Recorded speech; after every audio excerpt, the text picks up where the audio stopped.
Quel est l'événement le plus important qui a conduit à la chute de l'Empire romain occidental? Eh bien, il y a de nombreuses possibilités différentes ici, mais je vais soutenir qu'il y a un événement d'une importance particulière qui pourrait être appelé le début de la fin de l'Empire romain occidental, à savoir le passage du Rhin en 400 ci après JC par une coalition de nombreuses tribus germaniques différentes.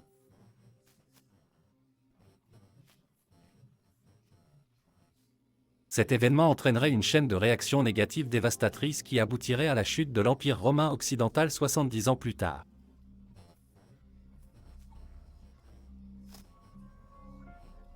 Examinons alors comment cela a pu mener à un tel désastre et pourquoi la plupart des tentatives de contrôle des dommages ont échoué et quelles conséquences cet événement considérable a eu sur l'Empire romain occidental après cette fatidique année 406.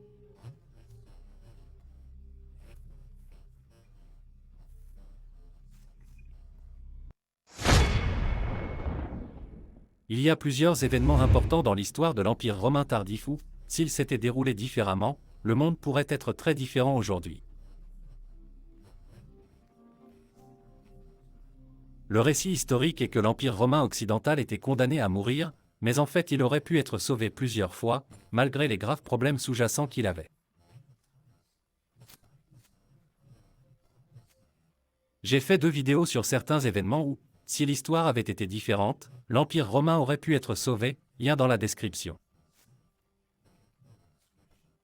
Mais un événement en particulier, à savoir la traversée du Rhin en 400 ci après Jésus-Christ, mérite une attention particulière, car c'est cet événement qui entraînerait une rapide décomposition de l'Empire romain occidental.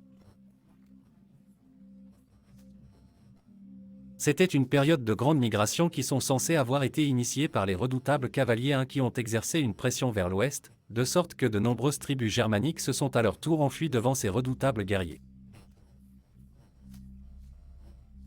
C'est pourquoi en 376 après JC les Goths avaient traversé le fleuve Danube vers le sud dans l'Empire romain afin de chercher refuge devant l'assaut unique.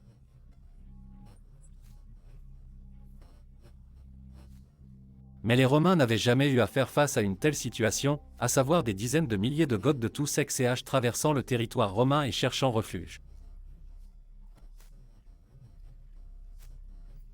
Les Romains ont géré la situation assez mal, de sorte que la famine et la faim ravageraient les Goths, ce qui à son tour les a poussés à se révolter contre les Romains.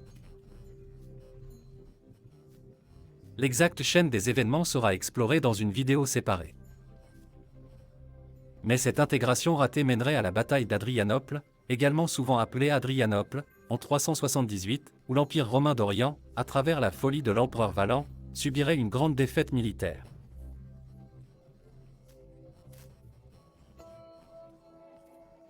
Cette défaite a permis aux Goths de se promener largement sans contestation dans les villes sur leur chemin et de s'installer sur le territoire romain, créant leur propre royaume quasi indépendant.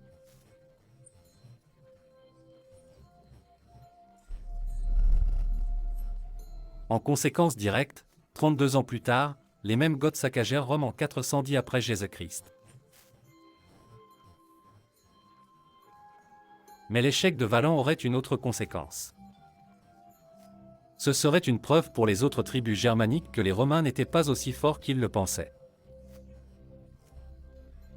Des histoires leur parvinrent comment leurs parents, les Goths, parcouraient maintenant largement sans conteste l'Empire romain, pillant des villes et pillant de nombreux trésors.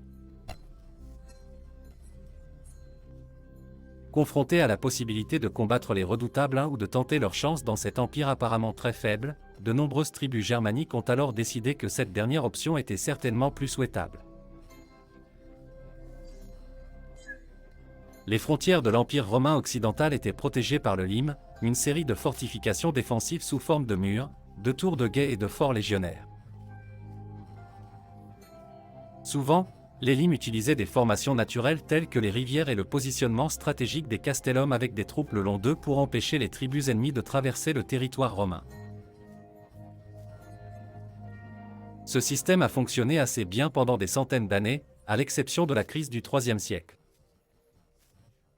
Ici, nous verrions déjà pour la première fois que les tribus germaniques aux frontières de l'Empire sauraient immédiatement exploiter un empire affaibli par une guerre civile. Beaucoup des fortifications frontalières ont été submergées et de nombreuses villes et territoires de l'Empire romain ont été pillés. Mais Rome s'est rétablie grâce aux efforts héroïques de personnes comme Maximinus Thrax, Gallienus, Claudius Gothicus et le légendaire Aurélien. Les campagnes de Maximinus Thrax en Germanie méritent une vidéo à part, car elles nous montrent la puissance incroyable de l'Empire à cette époque.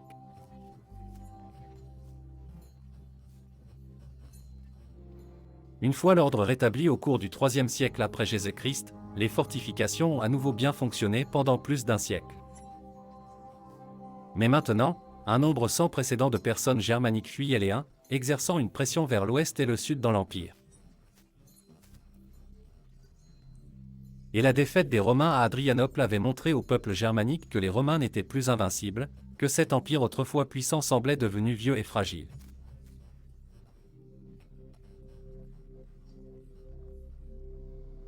Et s'il vous plaît, abonnez-vous à cette chaîne si vous ne voulez pas manquer les futures vidéos sur de nombreux sujets, en particulier de l'Empire romain tardif, afin que nous puissions apprendre exactement comment l'Imperium Romanum est tombé et à propos des héros et de leurs tentatives vaillantes pour le sauver. Et vous pouvez même nous soutenir maintenant directement sur YouTube via l'adhésion à YouTube ou sur Patreon, afin que nous puissions espérer améliorer cette chaîne et faire des animations et des dessins encore meilleurs pour les vidéos à venir. Par conséquent, une grande coalition de tribus germaniques a tenté de traverser le territoire de l'Empire romain. Cependant, nous avons dit que la frontière avait été placée stratégiquement le long des rivières, et là où il n'y avait pas de rivière, de grands systèmes de murs fortifiés avaient été érigés avec de nombreux forts légionnaires. Il faut également noter que la traversée vers le sud des Alpes était dangereuse et que les forces romaines en Italie étaient trop fortes. Les tentatives des Vandales d'envahir l'Italie en 405 après Jésus-Christ ont échoué grâce aux efforts de Stilicho. Il fallait trouver une nouvelle route vers les terres romaines. Ainsi, les chefs des peuples germaniques savaient qu'il serait presque impossible de traverser le territoire romain en Italie à tout moment ou en Gallia entre le printemps et l'automne.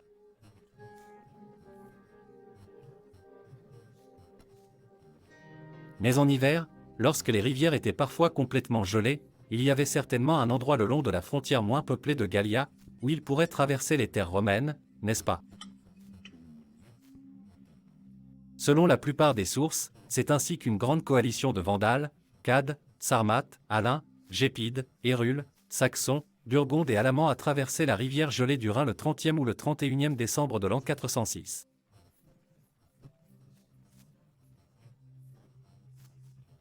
Ils ont profité de l'hiver très froid, où même le Rhin était gelé, et ont traversé en grand nombre le territoire de l'Empire romain occidental. Bien que certains historiens pensent qu'ils auraient pu traverser des ponts ou construire des bateaux et que la rivière n'était pas complètement gelée. Il est actuellement consensuel que l'endroit où cela s'est produit était très proche de la ville de Mogontiacum, Mainz moderne en Allemagne, car c'était la première ville romaine à être ravagée par cette incursion selon Jérôme, qui a écrit à ce sujet.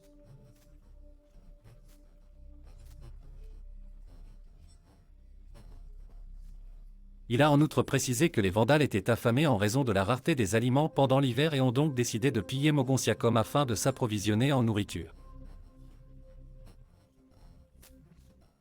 Mais comment est-ce possible? Comment les défenses frontalières romaines ont-elles été si incroyablement inefficaces?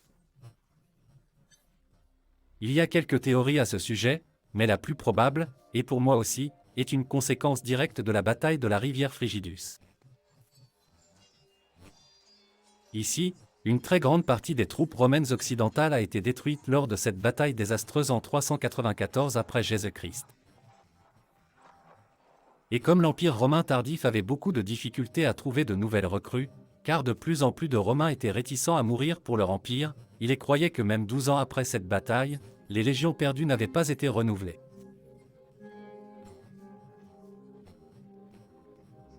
Par conséquent, le Magister Militum de l'Ouest, Flavius Stilicho, a de plus en plus recours à des mercenaires germaniques payés qui seraient fédérati à l'Imperium.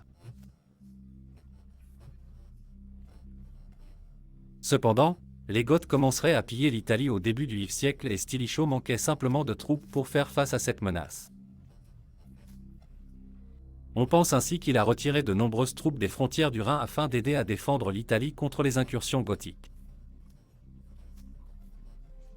Avec un succès écrasant, à noter. Il a vaincu Alaric et ses Goths en 402 de notre ère à la bataille de Pollentia dans le nord-ouest de l'Italie, puis il a vaincu une autre armée gothique en 405 sous Radagaisu, et a également empêché les Vandales de traverser l'Italie cette même année. On dit cependant que Stilicho était si désespéré de recruter de nouvelles recrues qu'il a même enrôlé des esclaves en échange de leur liberté. Cela montre que, en effet, l'enrôlement de nouvelles recrues était devenu un grave problème dans l'Empire tardif, très différent des jours de la République où des dizaines de milliers de Romains mouraient contre Hannibal, juste pour que les Romains recrutent complètement de nouvelles armées parmi les Romains natifs en Italie seulement quelques temps plus tard.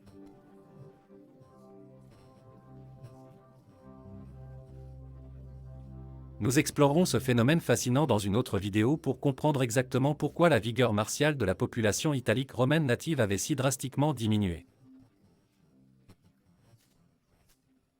On pense cependant que Stilicho, désespéré de défendre le nord de l'Italie contre les envahisseurs germaniques, a non seulement recruté des esclaves, mais aussi retiré un grand nombre de troupes de la frontière du Rhin. Nous pouvons ainsi voir à quel point cette chaîne d'événements était interconnectée. Un boucle négatif de sorte avait été initié avec les batailles d'Adrianople et de la rivière Frigidus. On pense que seules les forces fédératives francs et Almanie défendaient la frontière lorsque la coalition germanique est entrée dans l'Empire près de Mayence. Selon des fragments du 5e siècle de l'historien Renatus Profuturu Frigidus, les fédératifs francs ont initialement réussi à empêcher les Vandales d'avancer sur le territoire romain, mais ils ont été submergés lorsque les Alains se sont joints aux Vandales.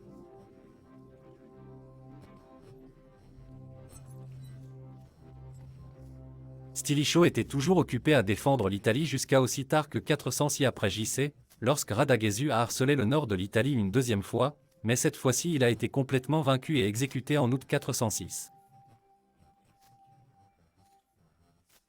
Il est donc possible qu'il n'y ait pas eu assez de temps pour réorganiser et défendre la frontière du Rhin après les événements de l'hiver 406. Ainsi, la coalition des envahisseurs germaniques a réussi à vaincre les fédératifs francs et Almanie et à piller et saccager les premières villes mentionnées. Premièrement Mogontiacum, puis Vangionum, ensuite Nemetis, et enfin Argentoratum. Après cela, ils se sont dirigés vers l'ouest et ont fondé la puissante Augusta Treverorum, la Triée moderne, qui à l'époque était une très grande ville avec 80 000 habitants. Ils continuèrent plus loin, pillant et saccageant de nombreuses villes du nord de la Gaule et s'étendant ensuite vers le sud et pillant de nombreuses grandes villes de la Gaule méridionale jusqu'en 409. Ça a dû être dur pour les Romains autochtones. Nous pouvons être assez sûrs que cela entraînerait souvent la mort de nombreux civils romains et que beaucoup d'autres seraient capturés par les barbares. Ainsi, la théorie qui semble être populaire de nos jours, selon laquelle les tribus germaniques se sont installées pacifiquement sur le territoire de l'Empire romain, est vraiment une théorie absolument fausse, basée sur le romantisme et le souhait que les humains sont toujours assez amicaux les uns envers les autres. Eh bien, ils ne le sont toujours pas, et encore moins souvent ils étaient amicaux l'un envers l'autre au 5e siècle de notre ère. Mais maintenant, comment les Romains ont-ils pu laisser cela arriver? Comment l'Empire romain occidental encore puissant, que nous avons vu grâce à Stilicho, encore capable de victoires impressionnantes, a-t-il pu laisser la Gaule être ravagée par les barbares? Eh bien, tout d'abord, l'empereur vraiment mauvais Honorius a fait tuer le grand magister militum Flavius Stilicho, le défenseur de Rome, en 408 après JC, avec des conséquences désastreuses pour l'Empire. Mais je dois admettre que Stilicho lui-même a également commis quelques erreurs. On en parlera dans la prochaine vidéo. Mais sans un commandant militaire efficace, la résistance organisée était maintenant devenue très difficile. C'était vraiment le cas que chaque garnison militaire locale de chaque ville fortifiée était seule contre les envahisseurs barbares. Certains parviendraient à repousser les assaillants, mais d'autres n'y parvenaient pas et étaient alors pillés. Et certains ont même délibérément ouvert leurs portes de villes respectives aux barbares afin de les apaiser, car ils savaient que l'alternative, s'ils perdaient, serait très désagréable. Ce chaos a désormais eu plusieurs effets néfastes à son tour. Tout d'abord, la perception des impôts a été perturbée car les territoires où les barbares s'installaient à l'intérieur de l'Empire romain occidental cesseraient effectivement d'en faire partie.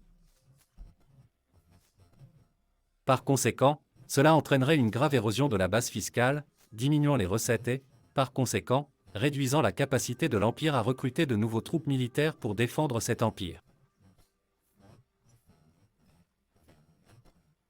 Ensuite, le chaos qui s'ensuivit a donné naissance à un nouveau phénomène où les plus bas rangs de la société romaine verraient leur chance de se révolter contre leurs oppresseurs.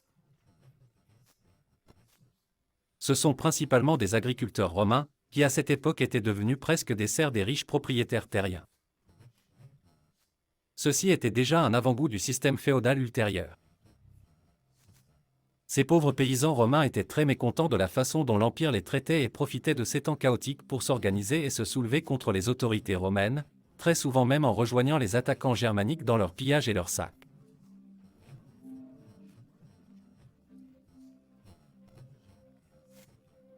Et puis il y avait les esclaves, qui bien sûr étaient très mécontents de leur statut d'esclaves pour les riches romains.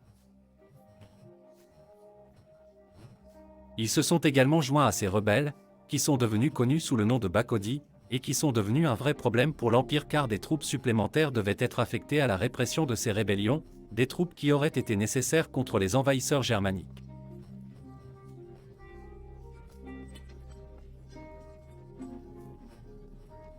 De plus, il convient de noter que l'économie très spécialisée romaine rendait une défense efficace plus difficile.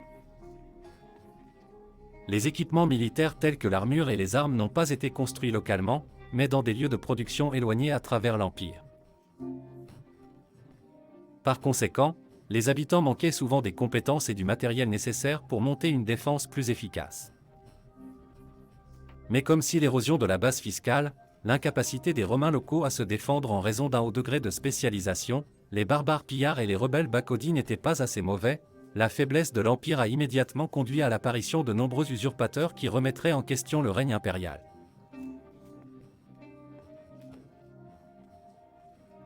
La Bretagne avait toujours été une province problématique pour l'Empire, car les troupes romaines stationnées la proclamaient régulièrement de nouveaux empereurs, car servir là n'était absolument pas amusant. Il est tout à fait compréhensible que les troupes aient toujours voulu s'éloigner de ces terres dures et brutales le plus rapidement possible, un phénomène que l'on peut encore observer aujourd'hui, car la dernière fois que j'ai entendu parler, le temps n'a pas amélioré depuis l'époque romaine. Comment Britannia était si problématique et comment elle contribuerait à la chute de l'Empire romain sera exploré dans une autre vidéo. Les troupes romaines en Bretagne ont proclamé Marcus comme leur nouvel empereur en 406 après Jésus-Christ, mais apparemment elles n'étaient pas satisfaites de lui car elles l'ont tué plus tard dans la même année, le remplaçant par Gratien. Mais Gratien hésitait à traverser vers le continent principal comme le souhaitaient les troupes et donc il a également été tué et finalement remplacé par Constantin III. Cet usurpateur récent a alors retiré toutes les troupes romaines de la Bretagne et a laissé l'île sans défense à elle-même vers 408 après Jésus-Christ. Après le départ des Romains, la Britannia retomberait lentement à un niveau de vie comparable à celui de l'Europe de l'âge du bronze, et nous explorerons également cela dans une autre vidéo. Mais au lieu de se concentrer sur la menace barbare, l'empereur romain occidental incapable Honorius liait les forces romaines dans de nombreuses batailles contre les troupes de Constantin III.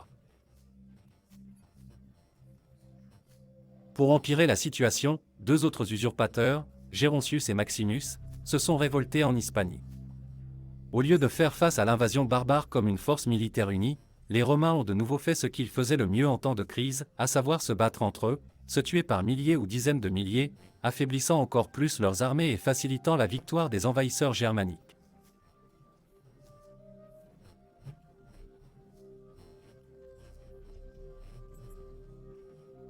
C'est surtout la faute d'Honorius qui a concentré trop de troupes vitales de l'Empire pour combattre les usurpateurs au lieu de les utiliser contre les barbares.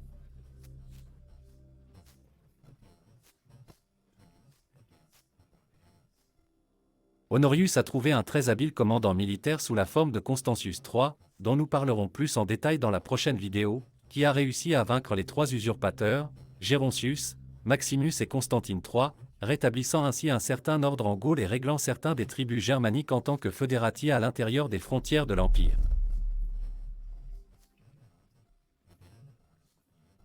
En 420, Constantius avait réussi à rétablir le contrôle de grande partie de l'Hispanie et de la Gaule, mais les dégâts avaient été faits. En se concentrant trop sur les usurpateurs, la chance de vaincre ou de repousser les envahisseurs germaniques avait été perdue. Ces tribus germaniques avaient maintenant établi leur propre royaume quasi indépendant dans certaines parties de l'Empire romain occidental. De nombreuses villes avaient été pillées ou détruites, et les usurpateurs allaient maintenant devenir une occurrence courante, provoquant des guerres civiles constantes où les Romains mouraient en tuant d'autres Romains au lieu de combattre les barbares. Les rebelles Bacoda affaiblissent davantage les troupes de l'Empire. Hélas, les empereurs resteraient aussi incompétents. Outre les guerres civiles constantes, les magistères minitomes et les empereurs lutteraient aussi pour le pouvoir. Cette lutte entre empereurs et magistères minitomes tuerait des gens comme Stilicho, Aetius et plus tard Majorian Anthemius et d'autres, ce qui affaiblirait encore plus l'Empire occidental jusqu'à ce que toutes les troupes et les ressources soient épuisées et jusqu'à ce que, en 476 après JC, un chef barbare nommé Urwaker mette fin à la règle des empereurs dans l'Ouest.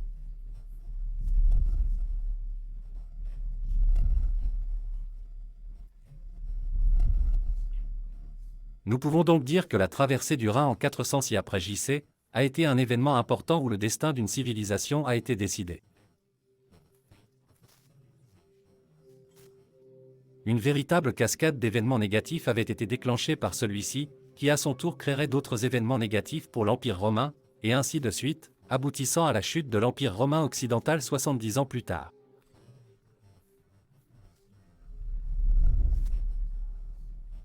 Et sans son allié romain occidental, le sort de l'Empire romain d'Orient était en fait également décidé. Par conséquent, c'était vraiment là où le destin du monde a été décidé lors de ces froids jours d'hiver de 406 après Jésus-Christ. Merci chers amis de l'histoire romaine tardive d'avoir regardé cette vidéo et merci également tout particulièrement à tous nos Patreons et à nos supporters via l'adhésion à YouTube et également aux personnes qui nous ont fait des dons via PayPal.